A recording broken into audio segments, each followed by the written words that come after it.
No meu vídeo sobre Isekai, muitas das pessoas não entenderam ao certo qual seria o problema de uma fantasia de empoderamento e no que isso gerava, se questionando a respeito de qual seria o problema de ter um protagonista que se encaixasse nesses termos.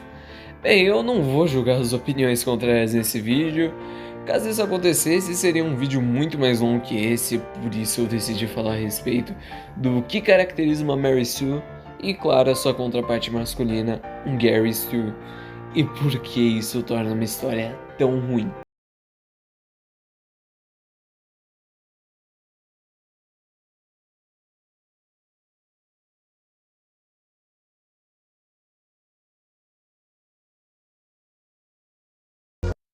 O termo Mary Sue surgiu em 1973, na fanfic de Star Trek chamada Trickiest Tale, escrita por Paula Smith. Nos anos de 1970, as fanfics eram compartilhadas principalmente através de fanzines, que eram revistas amadoras feitas por fãs. Fãs de séries, filmes, livros ou até mesmo gêneros específicos que escreviam as suas próprias histórias e as enviavam para os editores dessas fanzines. Os editores organizavam o conteúdo, faziam edições e depois imprimiam as revistas de uma maneira artesanal, não muito diferente do que a própria Netflix faz adaptando algumas histórias que são originalmente fanfics.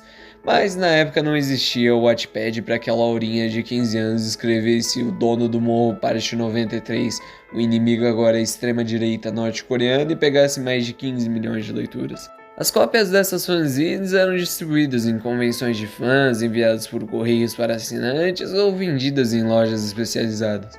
Além disso, os fãs muitas vezes trocavam essas fanzines entre os amigos, e essas publicações permitiram que os fãs compartilhassem suas criações, discutissem suas ideias e se conectassem com outros fãs, criando uma comunidade de fanfics ativas antes mesmo da era da internet. Você pode imaginar que, por antigamente terem que passar por algum critério, elas seriam melhores do que o Imagine Jungkook X Geladeira Electrolux, mas não. Foi aí que começou todo o caos da história da literatura. A Mary Sue era uma personagem que era uma jovem oficial da Enterprise que tinha uma habilidade sobre-humana, uma conexão especial com todos os personagens e era descrita como uma personagem idealizada, que rapidamente conquistava todas as suas voltas e resolvia todos os problemas do mundo, o que a tornava um exemplo clássico de uma Mary Sue. O termo Mary Sue depois evoluiu para se referir a personagens fictícios que são muito perfeitos e idealizados, geralmente com pouca profundidade e acabam resolvendo todos os problemas da história sem nenhum esforço. E não é difícil de se encontrar Mary Sue e sua contraparte masculina Gary Stu em histórias não, meu colega. Basta você abrir qualquer fanfic chamada Eu em Tal Mundo, cuja capa seja um monte de personagens de anime extremamente gostosas seguidos pela tag de Harem.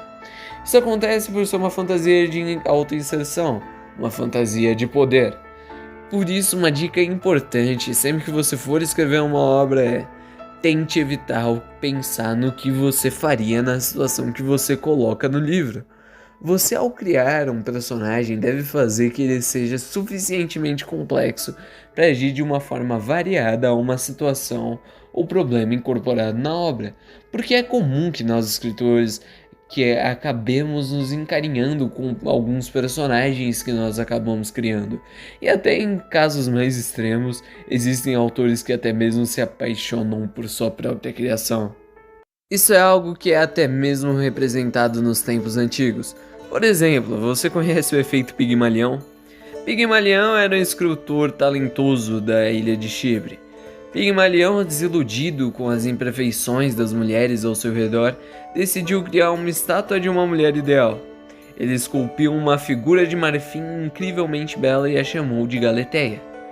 Pigmalião se apaixonou profundamente pela sua criação, tratando-a como se fosse uma mulher real, adornando-a com roupas, joias e expressando seu amor por ela. Movido pela devoção de Pigmalião, a deusa Afrodite acabou ficando comovida e decidiu dar vida à estátua. Durante o festival em honra a Afrodite, Pigmalião fez um pedido sincero que sua amada Galateia fosse transformada em uma mulher real, Atendendo ao seu pedido, Afrodite trouxe Galateia à vida e ambos viveram felizes para sempre. Claro, infelizmente, Afrodite não vai transformar a Yoruichi em uma mulher real que vai me amar por toda a eternidade. Infelizmente, eu queria a Yoruichi no meu quarto. Mas é fato de que homens, por algum motivo, sentem uma conexão quase que romântica por qualquer figura feminina idealizada dentro de seus pensamentos. Existem até mesmo estátuas antigas que são tomadas como o que nós denominamos nos tempos modernos de waifu, mesmo longe do escopo da ficção.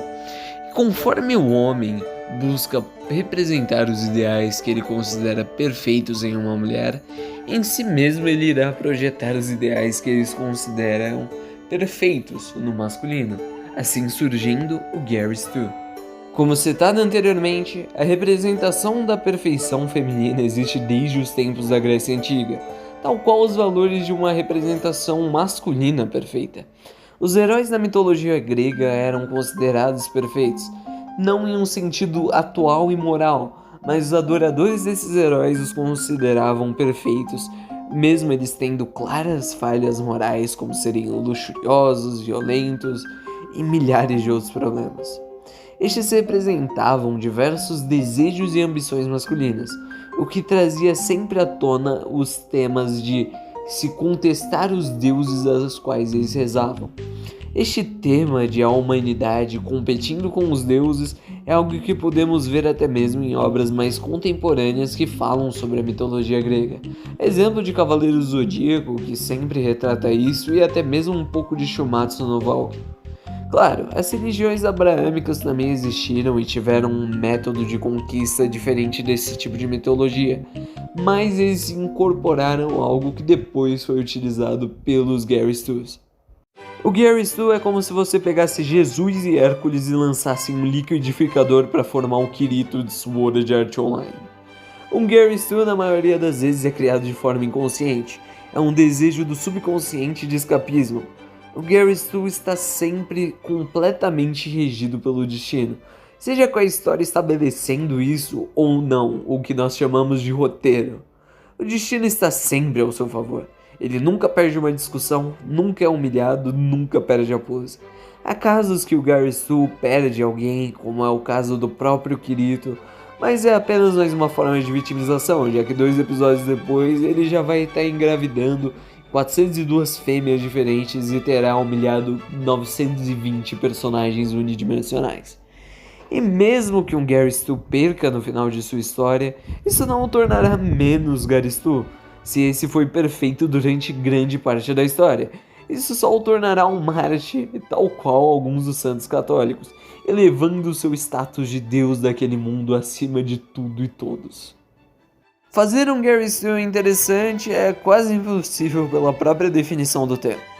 O máximo que você pode fazer sobre um Gary Stu é ou parodiar igual o mangá de Dragon Ball Multiverse e não o levar a sério, ou fazer um personagem que pareça um Gary Stu, mas que não é. Um exemplo que eu estou falando é o Saitama de One Punch Man. Alguém poderia pensar que a sua vida é perfeita por ser tão forte, mas não é perfeito por ter os seus próprios problemas emocionais.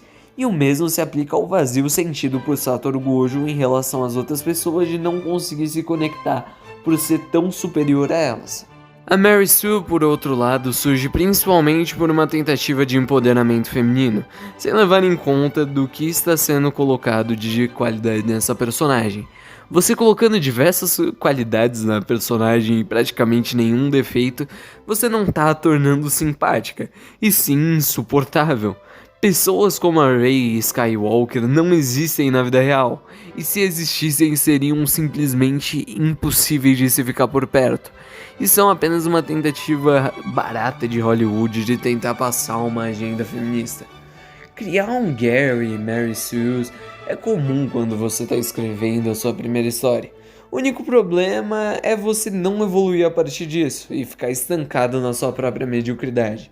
Lembre-se sempre que o que faz sentir empatia por um personagem é os seus defeitos, é a sua capacidade de superar, é a jornada do herói, é ele falhar e tentar constantemente até dar certo. E é por isso que nós gostamos de personagens como o Rock Lee ou o Asta de Black Clover. Bem, esse foi o vídeo e Eu não pensei que ficaria tão longo.